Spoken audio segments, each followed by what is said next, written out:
Dear student, आज हम 11th class biology से chapter number 14 respiration in plants के बारे में डिस्कस करेंगे। और ये चैप्टर है जो दो पार्ट में रहेगा। और फर्स्ट पार्ट में हम मेनली जो इंट्रोडक्शन पार्ट है वो देखेंगे, और साथ में जो ग्लाइकोलाइसिस प्रोसेस है, ग्लूकोज का जो ब्रेकडाउन होता है पायरुविक एसिड के अंदर, उसके जो 10 स्टेप हैं उनको कंप्लीट डिस्कशन करेंगे। और उसके बाद टाइप ऑफ रेस्पिरेशन है, तो सबसे पहले अनारोबिक रेस्पिरेशन है, उसके बाद एरोबिक रेस्पिरेशन है। और एरोबिक रेस्पिरेशन में जो टीसीए साइकिल है, इलेक्ट्रॉन ट्रांसपोर्ट सिस्टम है। हालांकि जो इलेक्ट्रॉन ट्रांसपोर्ट सिस्टम से आगे का जो पार्ट रहेगा वो हम सेकंड पार्ट में डिस्कस करेंगे। और फर्स्ट पार्ट को स्टार्ट करते हैं इंट्रोडक्शन से। तो सेलुलर रेस्पिरेशन क्या होता है? ये mechanism of breakdown of food material within cell to release energy and trapping of this energy for synthesis of ATP. तो सेलुलर रेस्पिरेशन मतलब सेल के अंदर जो रेस्पिरेशन प्रोसेस है उसके अंदर जो फूड मटेरियल है जैसे ग्लूकोज है उसका ब्रेकडाउन होता है सेल के अंदर, और क्या रिलीज करता हो? एनर्जी। और इसी एनर्जी को किस फॉर्म में ट्रैप किया जाता है, किस फॉर्म में स्टोर करके रखा जाता है? एटीपी बना के, एटीपी की सिंथेसिस करके। एटीपी क्या होता है? एडिनोसिन ट्राइफॉस्फेट, जो कि एक एनर्जी करेंसी का काम करता है। Breakdown of breakdown of food material take place in cytoplasm and in mitochondria in eukaryotes। Eukaryotes के अंदर जो कि ट्रू सेल वाल जो ट्रू न्यूक्लियर मेम्ब्रेन जिनके पास है, या ट्रू न्यूक्लियस प्रेजेंट है जिनके पास, तो उनके अंदर जो ब्रेकडाउन है वो साइटोप्लाज्म में भी होता है और साथ में माइटोकॉन्ड्रिया में भी होता है।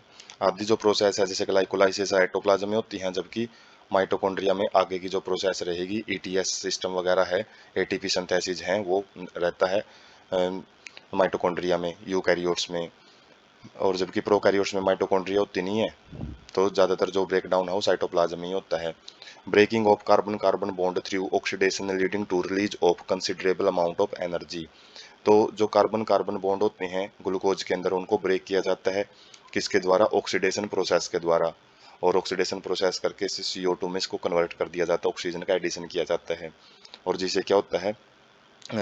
कंसिडरेबल अमाउंट ऑफ एनर्जी, मतलब एक उचित मात्रा में जो एनर्जी है वो बाहर निकलती है। रेस्पिरेटरी सबस्ट्रेट क्या होते हैं? ये जो रेस्पिरेशन के टाइम पे भाग लेते हैं, जिनका ब्रेक डाउन होता है।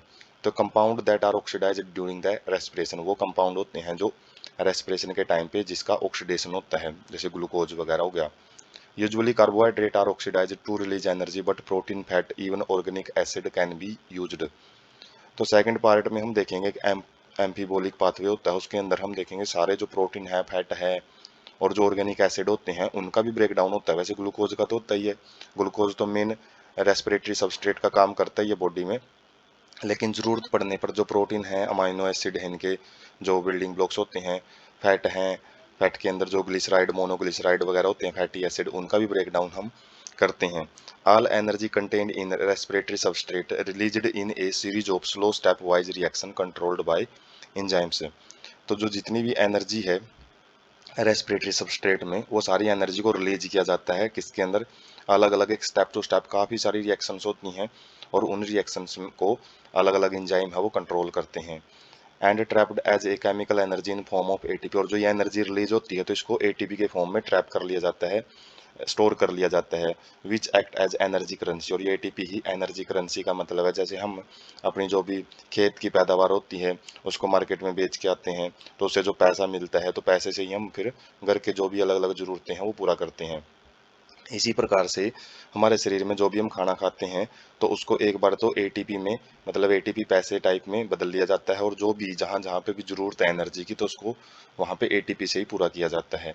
ATP is utilised in various energy requiring process. तो एटीपी ही फिर अलग अलग जो मैकेनिकल एनर्जी है या फिर मेटाबॉलिक रिएक्शंस हैं उनके अंदर जब भी कोई रिएक्शन की उसकी एनर्जी की जरूरत पड़ेगी तो एनर्जी की नीड है एटीपी ही पूरा करता है। डू प्लांट्स ब्रीथ, तो क्वेश्चन एक आता है कि क्या जो पेड़ पौधे होते हैं वो भी सांस लेते हैं? Yes, plant require O2 for respiration to occur and they also gives out CO2।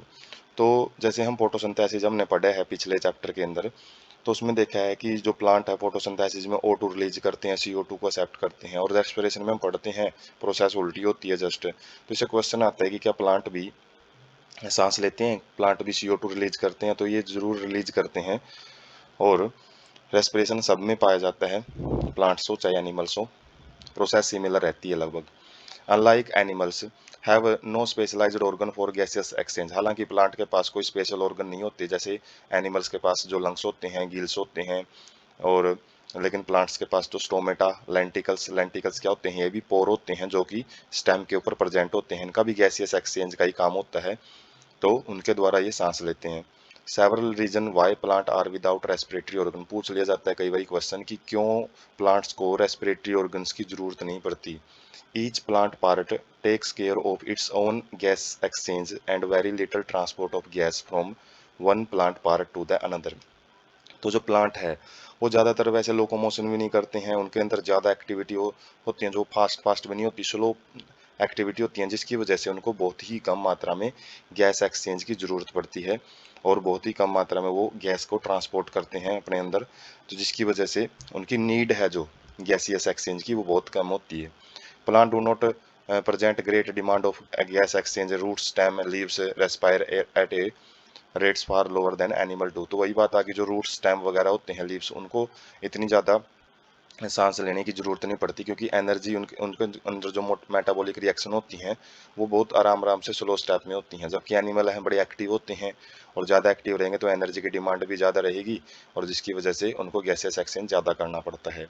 During photosynthesis, photosynthesis के टाइम में तो जो O2 है जब वो रिलीज होती है तो उसी को एक रेस्पिरेटरी सबस्ट्रेट जैसे रेस्पिरेशन में यूज कर लिया जाता है, फिर भी बहुत सारी O2 बच जाती है, उसको ये रिलीज कर देते हैं बाहर। Each living cell in plant is located quite close to surface of the plant, और जो लास्ट रीजन उसमें क्या है कि जो प्लांट के ज़्यादातर जो पार्ट होते हैं वो प्लांट सरफेस पे ही प्रेजेंट होते हैं, मतलब वो इतने गहरे प्रेजेंट नहीं होते हैं जिससे कि उनको सांस लेने के लिए स्पेशल ऑर्गन, रेस्पिरेटरी ऑर्गन्स की ज़रूरत पड़े, तो वो अपना जो गैसियस एक्सचेंज है डायरेक्ट एनवायरनमेंट से पूरा करते रहते हैं, तो इसलिए उनको रेस्पिरेटरी ऑर्गन की ज़रूरत नहीं पड़ती। इन stem living cell are organized in thin layer inside and beneath bark and also have opening called lenticles। ये lenticles आगे क्या होते हैं, ये stems की लेयर हैं कुछ, वो एक्स्ट्रा ग्रोथ होने की वजह से उनके अंदर लैंस शेप्ड स्ट्रक्चर बन जाती हैं, तो हमने प्रीवियस लेक्चर्स में भी देखा है लेंटिकल्स, तो उनके अंदर क्या बनते हैं, तो ये होल टाइप की स्ट्रक्चर होती हैं जिससे जो प्लांट्स होते हैं, जो स्टेम होते हैं वो अपना गैसेस एक्सचेंज कर सकते हैं। Cells in interior are dead and provide only mechanical support, जो प्लांट के अंदर वाली जो स्टेम के अंदर वाली जो सेल्स होती हैं वो हालांकि डेड होती हैं और उनका काम केवल मैकेनिकल सपोर्ट प्रोवाइड करना होता है, उनको जो भी प्लांट का जो तना होता है उसको स्ट्रेट खड़े रखना होता है। Facilitate by loose packing of the parenchyma cells in leaves, stem and the roots which provide an interconnected network of air space। तो जो भी ये सांस लेते हैं, जब भी गैसेस एक्सचेंज करते हैं अपने सराउंडिंग से, तो इनके अंदर पैरेनकाइमेटा सेल प्रेजेंट होती हैं जो कि लूजली पैक्ड होती हैं, उनके बीच में इंटरसेलुलर स्पेस होता है, और वही इंटरसेलुलर स्पेस क्या करता है, फिर अलग अलग जो गैस उसके अंदर आ जाती हैं तो एयर स्पेस बन जाते हैं वो, और एयर स्पेस से अलग अलग पोर्शन में जो गैसेज हैं उनको ट्रांसपोर्ट कर दिया जाता है। उसके बाद है ग्लाइकोलाइसिस, जो हमने मेन डिटेल में डिस्कस करनी है। तो ग्लाइकोलाइसिस ग्रीक वर्ड है, ये ग्लाइकोज का मतलब होता है शुगर, लाइसिस का मतलब होता है स्प्लिटिंग, ब्रेक डाउन, तो इसमें ग्लूकोज को तोड़ा जाता है। EMP पाथवे भी बोलते हैं इसको, क्योंकि इसको 3 साइंटिस्ट ने मिलकर खोजा था, तो scheme given by Gustav Embden, Otto Meyerhof and J Parnas. तो यहाँ पे गैस्टो एम्बंडन का ई उठा रखा है, ओटो मेयरहोफ का एम उठा रखा है, जो एक इनके जो सरनेम है, सरनेम से एक एक जो लेटर उठा के इसका नाम बना हुआ है EMP पाथवे। तो कई बार EMP पाथवे को डिस्क्राइब करना पूछ लेते हैं, तो ये 3 साइंटिस्ट के नाम वहाँ पे हमने लिखने पड़ते हैं। Occurs in cytoplasm of all living cells, जितनी भी लिविंग सेल्स होती हैं, जो ग्लाइकोलाइसिस कहाँ पे होती है, तो वो साइटोप्लाज्म में होती हैं, चाहे वो यूकैरियोटिक हो चाहे प्रोकैरियोटिक हो, तो ये तो साइटोप्लाज्म में ही होती हैं। इन विच ग्लूकोज अंडरगो पार्शियल ऑक्सीडेशन, जिसके अंदर ग्लूकोज का पार्शियल ऑक्सीडेशन किया जाता है, मतलब ये आधा अधूरा टूटता है पायरुविक एसिड के अंदर, और एक ग्लूकोज मॉलिक्यूल है वो 2 मॉलिक्यूल ऑफ पायरुविक एसिड है बनाता है।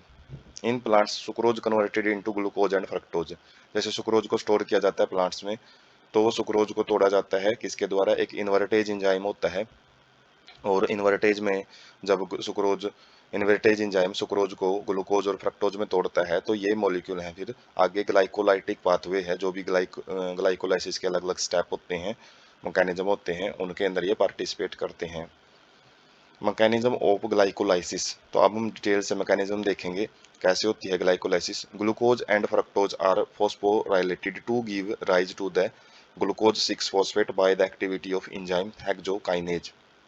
तो सबसे पहला स्टेप क्या होता है, जो ग्लूकोज है या फिर फ्रक्टोज है उनके ऊपर फास्फोरस का एडिशन किया जाता है, उसी को बोलते हैं फास्फोराइलेटेड, और जिसकी वजह से 6 पोजीशन पे जो फॉस्फेट है वो ग्रुप आता है, फॉस्फोरस ग्रुप आता है, जिसकी वजह से इसका नाम हो जाता है ग्लूकोज 6 फॉस्फेट या फिर फ्रक्टोज 6 फॉस्फेट। और किस एंजाइम के द्वारा एडिशन होता है, ये हेक्सोकाइनेज एंजाइम होता है जो कि फास्फोरिलेशन करता है। Glucose 6 phosphate isomerise to produce fructose 6 phosphate. और जो सेकंड स्टेप है, यदि हम ग्लूकोज यूज कर रहे हैं तो उसको किस में बदला जाता है, फ्रक्टोज 6 फॉस्फेट में, और यदि फ्रक्टोज ही यूज कर रहे हैं तो उसको तो एक बार हमने जब फास्फोरिलेशन करवा दिया तो फ्रक्टोज 6 फॉस्फेट बन जाता है। तो ग्लाइकोलाइसिस में फ्रक्टोज 6 फॉस्फेट सेकंड नंबर का स्टेप रहेगा, यहीं से आगे की जो प्रोसेस है दोनों के लिए कॉमन रहती है, चाहे वो ग्लूकोज यूज कर रहे हैं हम चाहे फ्रक्टोज यूज कर रहे हैं। तो fructose 1,6 by 20 phosphate is split into dihydroxy acetone phosphate and 3 phosphoglyceraldehyde PgL। तो उसके बाद एक और एडिशन की जाती है फास्फोरस की, तो वहां से फास्फोरस जो फ्रक्टोज 1,6 20 फॉस्फेट, 20 का मतलब होता है 2 फॉस्फेट ग्रुप, फॉस्फोरस ग्रुप वहां पे आ जाते हैं। उसके बाद उसको स्प्लिट किया जाता है किसके अंदर, डाइहाइड्रोक्सी एसीटोन फॉस्फेट के अंदर, और एक मॉलिक्यूल बनता है 3 फॉस्फोग्लिसराल्डिहाइड PgAl। और यहाँ पे NADH प्लस में H positive ion is formed from the NAD when 3 फॉस्फोग्लिसराल्डिहाइड PgL is converted into 1,3 bis फॉस्फोग्लिसरा। ये नेक्स्ट स्टेप है जिसके अंदर जो PgL बने हैं, ये PgL आगे कन्वर्ट होता है 1,3 bis फॉस्फोग्लिसरेट BPGA के अंदर, मतलब 2 फॉस्फेट ग्रुप आ जाते हैं। इसके पास पहले एक ही फॉस्फेट ग्रुप था, तो एक और एडिशन होता है फॉस्फोरस का, और वो Na, इसी प्रोसेस के अंदर जो एक NADH होता है वो NAD पॉजिटिव में बदल जाता है। Hydrogen atoms are transferred from PgL to a molecule of NAD positive. तो जो हाइड्रोजन एटम है PgL से वो कहाँ पे जाते हैं, फिर NAD पॉजिटिव के पास चले जाते हैं और NADH बनाएंगे। PgL is oxidized and with inorganic phosphate to get converted into BPGA।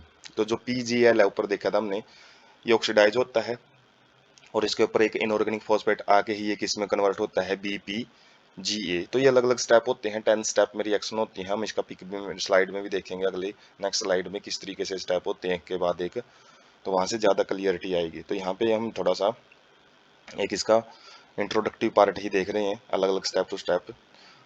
तो ग्लाइकोलाइसिस में 2 फेज होते हैं मेनली। एक होता है प्रीपरेटरी फेज, प्रीपरेटरी का मतलब जिसमें प्रिपरेशन की जाती है, और इसके अंदर मेन बात होती है एटीपी में यूटिलाइज किए जाते हैं। एटीपी यहाँ पे बनते नहीं है, एटीपी को यूज किया जाता है। और first in the conversion of glucose into glucose 6 phosphate, तो सबसे पहला जो स्टेप था जिसमें हमने ग्लूकोज को ग्लूकोज 6 फॉस्फेट में बदला था, तो उसमें एक एटीपी यूज किया जाता है। और दूसरा कहाँ पे, conversion of fructose 6 phosphate to fructose 1,6 bis phosphate. तो यहाँ पे एक आइडिया हम ले सकते हैं, जैसे ग्लूकोज के पास फॉस्फेट नहीं था तो वो फॉस्फेट एटीपी नहीं दिया था। एटीपी में क्या होते हैं, 3 फॉस्फेट होते हैं, और उनमें से एक फॉस्फेट वो किसको दे देता है, ग्लूकोज को फर्स्ट स्टेप में, जिससे वो ग्लूकोज 6 फॉस्फेट बनाता है। और उसके बाद नेक्स्ट स्टेप में भी क्या होता है, जो सेकंड वाला जो कन्वर्जन होता है जिसमें फ्रक्टोज 6 फॉस्फेट को फ्रक्टोज 1,6, मतलब 2 फॉस्फेट आ जाते हैं, पहले एक ही फॉस्फेट था, तो वो दूसरा फॉस्फेट भी एटीपी ही देता है। सिंथेसिस फेज, जो सेकंड फेज रहेगी वो सिंथेसिस फेज है। इसके अंदर जो एटीपी हैं वो बनते हैं, सिंथेसाइज होते हैं, और 2 स्टेप होते हैं जहाँ पे एटीपी बनते हैं। पहला तो formation of ATP during conversion of BPGA, जो ऊपर पढ़ा था हमने BPGA, वो जब किस में कन्वर्ट होता है, PGA के अंदर, तो एक फॉस्फोरस वहां से निकलेगा बाहर, और उसी फॉस्फोरस को क्या है, एटीपी यूज कर लेता है। जो एडीपी होता है पहले वो, फिर वो फॉस्फोरस को एक्सेप्ट करके एटीपी बना लेता है, and an energy yielding process होती है ये। Another ATP is synthesised during the conversion of PEP to pyruvic acid, जो लास्ट स्टेप होता है जिसके अंदर फॉस्फोपिनोल पायरुविक पायरुवेट होता है, पायरुविक एसिड के अंदर कन्वर्ट होता है, तो वहाँ पे भी एक फॉस्फेट रिलीज किया जाता है और उसको एडीपी एक्सेप्ट करके एटीपी बना लेता है। डी का मतलब होता है डाई फॉस्फेट, दो फॉस्फेट थे तो एक फॉस्फेट रिसीव करके वो एटीपी बना लेगा। उसके बाद पायरुविक एसिड की product of glycolysis which metabolite hate depend on the cellular need. तो जो पायरुविक एसिड यहाँ पे बना है वही ग्लाइकोलाइसिस का एंड प्रोडक्ट होता है, कि महत्वपूर्ण प्रोडक्ट होता है, और वही आगे के जो मेटाबॉलिक रेट होता है उसका जो भी पेट, मेटाबॉलिक पेट का मतलब उसे क्या बनना है वो सेलुलर नीड के ऊपर जरूर डिपेंड करता है कि सेल को उससे एनर्जी निकालनी है या फिर कोई और चीज बनानी है। ठीक से समझते हैं। जैसे ग्लूकोज है, ग्लूकोज हेक्सोकाइनेज एंजाइम के द्वारा ग्लूकोज 6 फॉस्फेट में कन्वर्ट किया जाएगा, जो सबसे पहला स्टेप होता है, और इसमें एक एटीपी यूज किया जाएगा, मतलब एडिनोसिन ट्राइफॉस्फेट। 3 फॉस्फेट लिए हुए हैं और किस में कन्वर्ट हो जाता है ये एडिनोसिन डाइफॉस्फेट के अंदर, 2 फॉस्फेट रह जाते हैं और एक फॉस्फेट जो है वो किसके पास चला जाता है, ग्लूकोज के पास। तो ग्लूकोज 6 फॉस्फेट के अंदर ये कन्वर्ट हो जाएगा और उसके बाद ग्लूकोज 6 फॉस्फेट को फॉस्फोग्लूको आइसोमरेज एंजाइम क्या कर देता है, फ्रक्टोज 6 फॉस्फेट में कन्वर्ट कर देता है। आइसोमरेज ये बस ये थोड़ी स्ट्रक्चर चेंज होगी, फार्मूला सेम ही होता है इनका। उसके बाद फोस्फोफ्रक्टोज काइनेज, काइनेज एंजाइम क्या करता है, फॉस्फोरस की एडिशन करवाता है। तो एक एटीपी यूज करेगा, ये एटीपी यूज करके उसमें से एटीपी को बाहर निकाल देगा और जो एक फॉस्फोरस बच जाता है उसको फ्रक्टोज को देके, फ्रक्टोज 1,6 का मतलब एक पहली कार्बन पे लगा हुआ, एक 6 कार्बन पे लगा हुआ है, 2 फॉस्फेट ग्रुप यहाँ पे अटैच हो जाते हैं। और उसके बाद एल्डोज जो एंजाइम है वो क्या करता है, फ्रक्टोज 1,6 बिस फॉस्फेट है जो इसको GLAP के अंदर भी कन्वर्ट कर सकता है और DHAP के अंदर भी इंटरमीडिएट फॉर्म होती हैं। और इनके अंदर जो हमारा ये जो DHAP है वो GLAP में कन्वर्ट हो सकता है। तो यहाँ से जो फ्रक्टोज जैसे 2 मॉलिक्यूल बनते हैं GLAP के, और जो ये रिएक्शन आगे 2 भाग में चलती है फिर। तो जो GLAP है ये 1,3 बिस फॉस्फोग्लिसरेट है जो BPGA बनाएगा, तो वो 2 बन जाते हैं यहाँ पे। और एक GLAP वो कन्वर्ट होता है तो एक NAD पॉजिटिव यूज करेगा, जबकि दूसरा है वो दूसरा NAD पॉजिटिव यूज करेगा, तो इसलिए यहाँ पे 2 NAD पॉजिटिव यूज किए जाएंगे। और उसके बाद के जो स्टेप है वो यहाँ से समझ सकते हैं। जैसे यहाँ पे हमने 1,3-बिस फॉस्फोग्लिसरेट बनाया तो उसको फॉस्फोग्लिसरेट काइनेज एंजाइम, और ये काइनेज क्या करता है फिर फॉस्फोरस की फॉस्फोरस को रिमूव करता है। तो काइनेज एंजाइम क्या कर सकता है, फॉस्फोरस की एडिशन भी और फॉस्फोरस की रिमूवल भी कर सकता है। तो यहाँ से एक फॉस्फोरस इसमें से चला जाएगा, तो 2 फॉस्फोरस थे तो सिंगल फॉस्फोरस रह जाता है, तो PGA बन जाता है यहाँ पे 3 फॉस्फोग्लिसरेट। और उसके बाद फॉस्फोग्लिसरेट म्यूटेज एंजाइम क्या करता है, इसको 2 फॉस्फोग्लिसरेट के अंदर कन्वर्ट कर देता है। और इसमें चेंज क्या है, चेंज केवल फॉस्फोरस की पोजीशन का है, फॉस्फोरस अपनी पोजीशन चेंज कर लेता है, 3 कार्बन से वो 2 कार्बन पे आ जाता है। उसके बाद इनोलेज एंजाइम है, वो क्या करता है, फॉस्फो इनोल पायरुवेट बना लेता है इसका PEP। और PEP फिर क्या करेगा, जब पायरुवेट के अंदर या पायरुविक एसिड के अंदर कन्वर्ट होता है तो वो किस एंजाइम के द्वारा, पायरुवेट एंजाइम के द्वारा कन्वर्ट होता है। और उसमें क्या होता है, एक ATP रिलीज हो जाता है। तो यहाँ पे हम देख सकते हैं इस स्टेप के बाद जितने भी यहाँ पे रिलीज हो रहे हैं, यहाँ पे जैसे 2 NADPH रिलीज हुआ है, यहाँ पे 2 ATP इस स्टेप में यूज हुए हैं, 2 ATP यहाँ पे रिलीज हुए हैं। तो ये 2-2 का मतलब क्या है, ये प्रोसेस है 2 स्टेप में, 2 पैरेलल वे में चलती है। जैसे GLAP है ये तो हमने देख ही लिया, उसके बाद DHAP है ये भी इन्हीं फॉर्म में ही चेंज आगे बढ़ता हुआ चलेगा। यदि हमने एक ही जगह दिखा रखी है दोनों प्रोसेस को, तो हमने इनके जो प्रोडक्ट है वो तो कॉमन ही बनते हैं, लेकिन ATP जो ये यूज करते हैं वो डबल डबल यूज करेंगे फिर।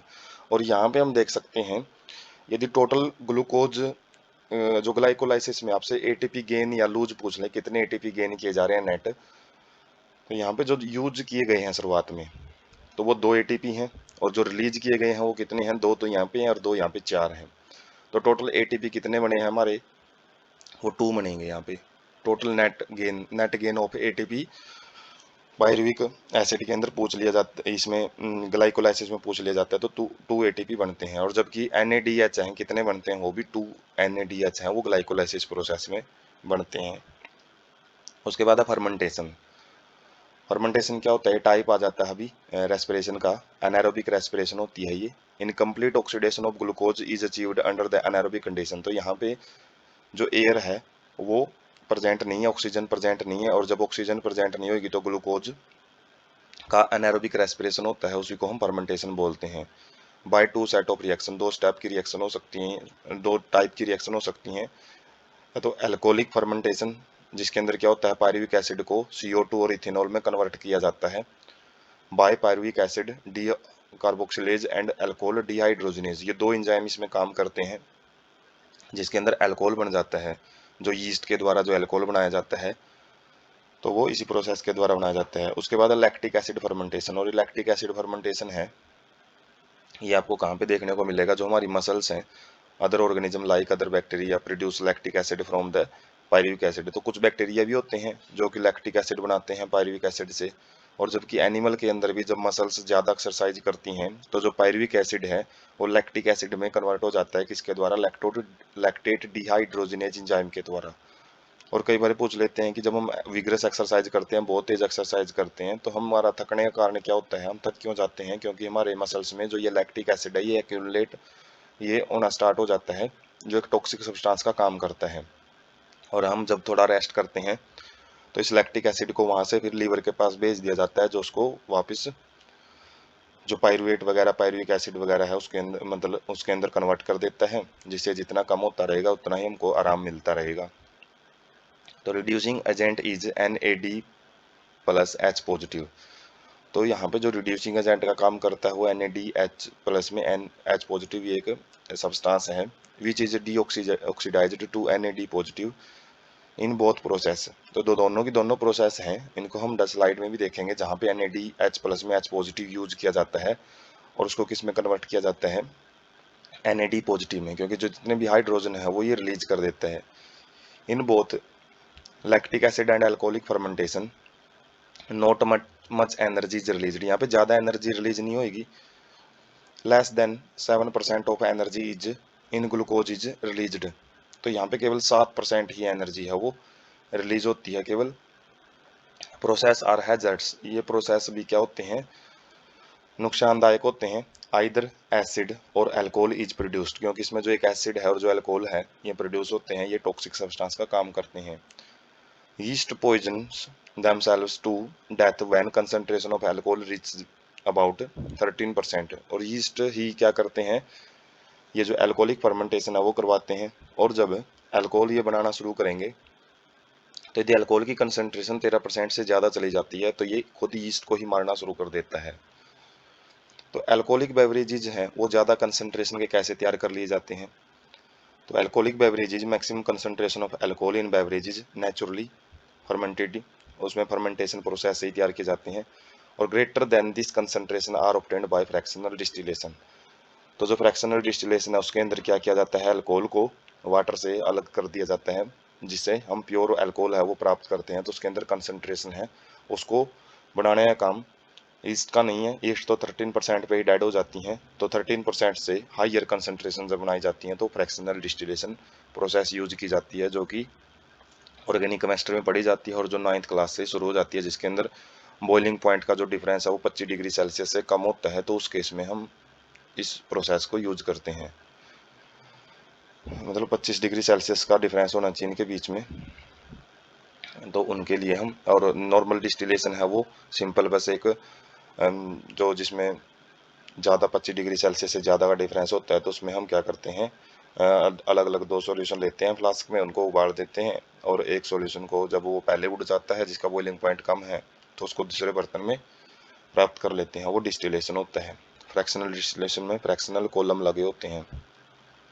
उसके बाद है जो ये दोनों टाइप के हमने एनारोबिक रेस्पिरेशन पढ़े हैं, इसमें क्या होता है, ग्लूकोज को जो फॉस्फोफिनोल पायरुवेट है और पायरुविक एसिड है, तो यहाँ तक तो ग्लाइकोलाइसिस ही चलती है सेम उसी प्रोसीजर से। और यहाँ पे हमने देखा है जो ग्लाइकोलाइसिस में 2 ATP का सिंथेसिस होता है, जबकि जो NADH यहाँ पे जो बनता है NADH और H पॉजिटिव, इसको ये वापस यूज कर लेते हैं। जब लैक्टिक एसिड फर्मेंटेशन उसमें देख सकते हैं पायरुविक एसिड को जब लैक्टिक एसिड में बदला जा रहा है तो NADH को यूज किया जा रहा है, तो जो यहाँ पे NADH बना था उसको ये वापस यूज कर लेते हैं, तो कोई NADH तो एक्स्ट्रा बनता ही नहीं है इनके पास, बस 2 एटीपी जो हमने ग्लाइकोलाइसिस में पढ़े थे कि net gain of ATP 2 ATP होते हैं, तो दोनों के अंदर वो 2 एटीपी ही बनते हैं। तो पूछ लिया जाता है कितने एटीपी बनते हैं एनारोबिक रेस्पिरेशन में, केवल 2। और जो लैक्टिक एसिड डिहाइड्रोजिनेज है वो लैक्टिक एसिड में बदल देते हैं इसको, जो पार्शियल ब्रेकडाउन होता है जिसमें कुछ ना कुछ ऑक्सीजन की प्रेजेंस रहती है, लेकिन यहाँ पे ऑक्सीजन बिल्कुल ही अब्सेंट होती है, जिसके अंदर जो यीस्ट है वो इथेनॉल और CO2 में बदल देता है पायरुविक एसिड को। तो ये दो टाइप की अनारोबिक रेस्पिरेशन है। एरोबिक रेस्पिरेशन जो सेकंड टाइप का रेस्पिरेशन है, जिसमें ऑक्सीजन की प्रेजेंस में जो ब्रेकडाउन होता है, ऑक्सीडेशन तभी बोला जाता है, ऑक्सीडेशन ऑफ पायरुवेट। तो इसमें क्या किया जाता है, जो पायरुविक एसिड बना है ग्लाइकोलाइसिस में, तो वो साइटोप्लाज्म में बना है, तो उसको कहाँ पे लेके जाया जाएगा, माइटोकॉन्ड्रिया के अंदर। और जो फर्दर जितनी प्रोसेस हैं वो माइटोकॉन्ड्रिया में ही होती हैं। तो crucial events in aerobic respiration, तो मेन जो इवेंट होते हैं, महत्वपूर्ण इवेंट, वो क्या रहते हैं। तो एक जो इवेंट है वो मैट्रिक्स ऑफ माइटोकॉन्ड्रिया में होता है, और जबकि दूसरा इवेंट है वो इनर मेम्ब्रेन होती है जो माइटोकॉन्ड्रिया की, उसकी सरफेस पे होता है। तो पहले इवेंट में क्या होता है, complete oxidation of pyruvate, pyruvate की जो कंप्लीट ऑक्सीडेशन होती है by step wise removal of. इसके अंदर क्या होता रहता है, जो ऑक्सीजन है एक एक करके हाइड्रोजन एटम को बाहर निकालती रहती है वाटर की फॉर्म में, और जबकि जो कार्बन डाइऑक्साइड है उसको, मतलब जो कार्बन एटम्स होते हैं इसके अंदर, उसको कार्बन डाइऑक्साइड की फॉर्म में बाहर निकालती रहती है। और ये प्रोसेस मैट्रिक्स ऑफ माइटोकॉन्ड्रिया में होती है। उसके बाद जो पासिंग ऑफ इलेक्ट्रॉन, जो इलेक्ट्रॉन्स होते हैं उनको हाइड्रोजन के पास भेजा जाता है, प्रोटॉन के पास, और उनका क्या बनाया जाता है, हाइड्रोजन एटम। और ये हाइड्रोजन एटम है ऑक्सीजन के साथ मिलके ही वाटर के मॉलिक्यूल हैं। जैसे हम देखते हैं and product of aerobic respiration में जो ग्लूकोज है वो H2O CO2 और जो ATP एनर्जी है उनके अंदर बदलता है। तो जो CO2 और H2O है वो यहीं से बनते हैं with simultaneous synthesis of ATP। तो ATP साथ साथ में बनते रहते हैं, कहाँ पे, इनर मेम्ब्रेन ऑफ माइटोकॉन्ड्रिया के अंदर। तो ETS सिस्टम होता है जो इलेक्ट्रॉन ट्रांसपोर्ट सिस्टम। तो इलेक्ट्रॉन यहाँ पे भी ट्रांसपोर्ट होते हैं एक के बाद एक। तो उसमें हम देखेंगे ATP कैसे बनता है। Pyruvate undergo oxidative decarboxylation. तो जो पायरुवेट है वो स्टार्टिंग में डीकार्बोक्सिलेशन का मतलब उसमें से CO2 निकलती रहती हैं by a complex set of reaction. तो अलग अलग रिएक्शंस के एक सेट होता है, एक के बाद एक रिएक्शन होती हैं, और उन रिएक्शन को जो एंजाइम कैटालाइज करता है, मतलब उन रिएक्शन को हेल्प करता है रिएक्शन को होने में। तो पायरुविक डिहाइड्रोजिनेज एंजाइम के द्वारा वो कैटालाइज की जाती है रिएक्शन, एंजाइम का नाम है। और इसमें साथ में NAD पॉजिटिव और को एंजाइम A उसको यूज किया जाता है। 2 molecule of NADH are produced from metabolism of 2 molecules of pyruvic acid during glycolysis। तो ग्लाइकोलाइसिस में हमने देखा था कि जो 2 NADH के मॉलिक्यूल वो बन रहे थे जब पायरुविक एसिड के अंदर बनाया जा रहा था किसको, ग्लूकोज को। Acetyl coenzyme A then enters a cyclic pathway tricarboxylic acid cycles Krebs cycle. तो यहाँ पे क्या होगा कि जो एसिटाइल कोएंजाइम ए यहाँ पे बनता है, तो जो कोएंजाइम ए यहाँ पे बना था, तो इसको साइक्लिक पाथवे के अंदर एक try carboxylic acid TCA cycle बोलते हैं उसको, क्रैब साइकिल। ये नेक्स्ट वाला स्टेप होता है ग्लाइकोलाइसिस के बाद। जो नेक्स्ट स्टेप होता है वो TCA साइकिल ही होता है। तो ये TCA साइकिल है, इसको हम देखते हैं। Starts with condensation of acetyl group. तो इसमें क्या होता है, जो एसिटाइल ग्रुप वहाँ पे बना था वो किसके साथ कंडेंसेस हो जाता है, किसके साथ मिल जाता है, ऑक्जेलो एसिटिक एसिड के साथ, OAA के साथ ये मिल जाता है। वही है ये जो हमने C4 प्लांट में पढ़ा था। तो OAA ऑक्जेलो एसिटिक एसिड 4 कार्बन का मॉलिक्यूल होता है, 4 कार्बन एटम का, एंड वाटर टू यील्ड, और ये वाटर के साथ भी मिल जाता है। ये तीनों चीजें मिलके क्या बनाती हैं, सिट्रिक एसिड बना लेती हैं। और जो सिट्रिक एसिड का बनाना किससे कंट्रोल किया जाता है, सिट्रेट सिंथेज एंजाइम से कंट्रोल किया जाएगा। And A molecule of coenzyme A, और यहाँ पे कोएंजाइम ए है वो रिलीज होता है साथ में। Citrate is then isomerase to isocitrate.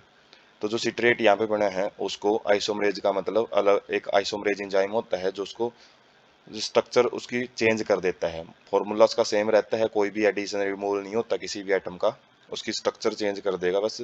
Followed by 2 successive steps of decarboxylation, और उसके बाद यहाँ पे डीकार्बोक्सिलेशन 2 स्टेप में होता है, और जिसके द्वारा पहले स्टेप में तो अल्फा कीटोग्लूटरिक एसिड बनेगा, और दूसरे स्टेप में एक बार उसमें से CO2 निकलेगी। डीकार्बोक्सिलेशन में CO2 निकलती है, पहली बार CO2 निकली है तो अल्फा कीटोग्लूटरिक एसिड बना, जबकि दूसरी बारी में सुसिनाइल कोएंजाइम ए बन जाता है। सुसिनाइल कोएंजाइम ए फिर ऑक्सीडाइज होएगा किसके अंदर, ऑक्सैलो एसिटिक एसिड के अंदर। और क्या किया जाएगा, फिर साइकिल को कंटिन्यू किया जाएगा, मतलब दोबारा फिर ये रीजनरेट हो जाता है ऑक्सैलो एसिटिक एसिड, और दोबारा क्या करेगा, ये एसिटाइल ग्रुप के साथ अटैच होकर दोबारा इस साइकिल को शुरू करवा देता है। और इसमें a molecule of GTP substrate level phosphorylation, तो इसमें एक जीटीपी बनता है, जैसे एटीपी बनता है उसी का लगभग एक मोलिक्यूल होता है, उसी जैसा होता है, ये एनर्जी करेंसी का काम करता है।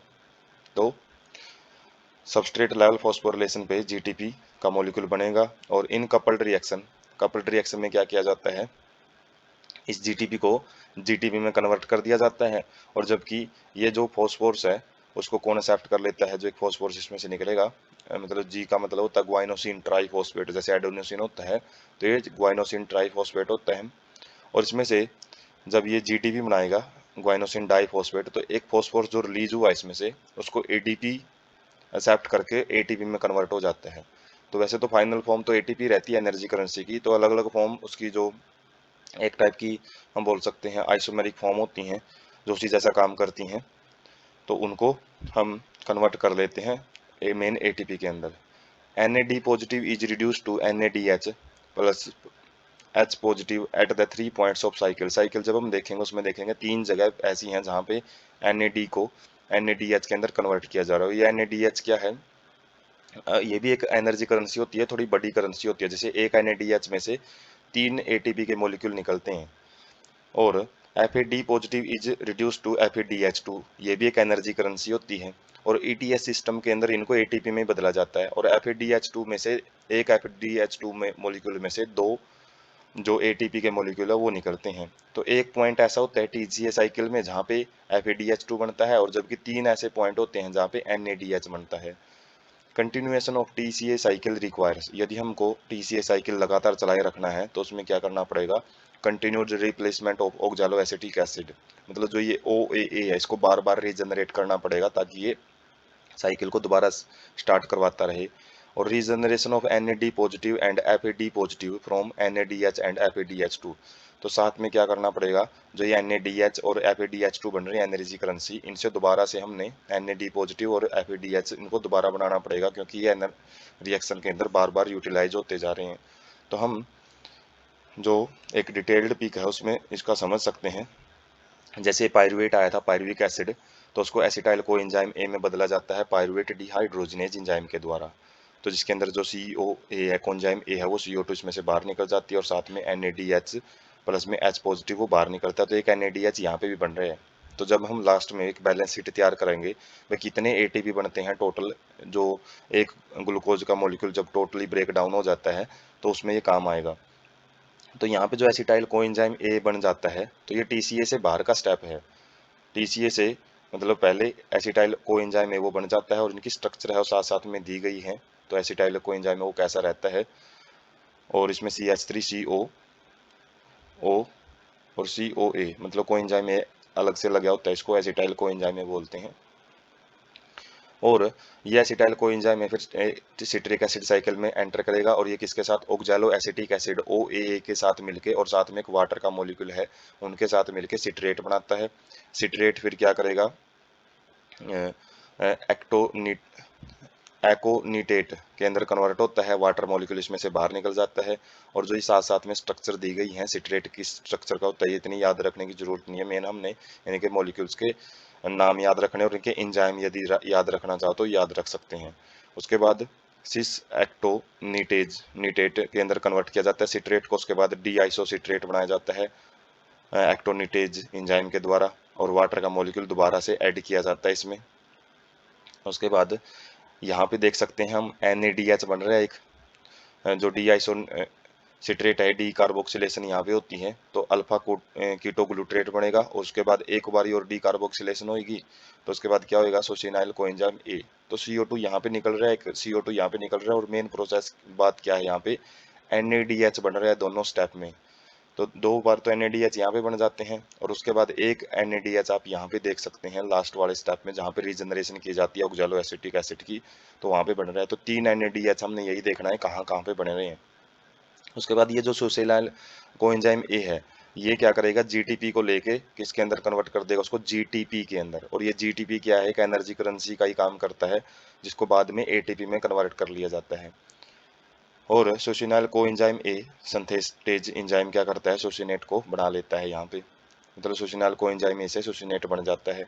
तो थोड़ा स्ट्रक्चर का फर्क होता है इनमें। उसके बाद सोशिनाइट डिहाइड्रोजिनेज एंजाइम क्या करता है, इसको फ्यूमरेट में कन्वर्ट कर देता है। मतलब अलग अलग मॉलिक्यूल होते हैं जो कि एक के अंदर एक कन्वर्ट होते रहते हैं। और उसके बाद जो फ्यूमरेज एंजाइम है वो वाटर को लेके मैलेट बना लेता है उसका। और मैलेट क्या करेगा फिर, एक NAD पॉजिटिव को यूज करता है और उसमें हाइड्रोजन मतलब उसका रिडक्शन कर देता है, किसके द्वारा, मैलेट डिहाइड्रोजिनेज एंजाइम के द्वारा। मतलब इसमें से डिहाइड्रोजनेज का मतलब ये हाइड्रोजन को रिलीज करता है, और वो हाइड्रोजन को एक्सेप्ट करेगा NAD पॉजिटिव, और उसको किस में कन्वर्ट कर दिया जाता है, ऑक्सैलो एसीटेट के अंदर। और ऑक्सैलो एसीटेट वही है फिर जो दोबारा क्या करेगा, एसिटाइल को एंजाइम को एक्सेप्ट करेगा, और साइकिल दोबारा से रिपीट हो जाता है। तो यहाँ पे अलग अलग जो सिंबल हैं, जैसे फॉर्मूले दे रखे हैं, इन फॉर्मूले में जो डॉट है बिल्कुल वो हाइड्रोजन का सिंबल है। जैसे यहाँ पे जो कोएंजाइम के स्ट्रक्चर में जो डॉट से दिखा रखे हैं, हाइड्रोजन है, सी कार्बन है जो कि पर्पल सा कलर है, उसके बाद ऑक्सीजन को रेड कलर से, सल्फर को एस कलर से, तो ये सल्फर है यहाँ पे। तो सल्फर है। उसके बाद क्यू क्या है, कोएंजाइम क्यू है। तो अलग अलग जो हमने यहाँ पे सिंबल यूज किए हैं तो उनके बारे में काफ़ी डिटेल्ड व्यू है ये। तो इससे आप एक आइडिया TCA साइकिल का ले सकते हैं।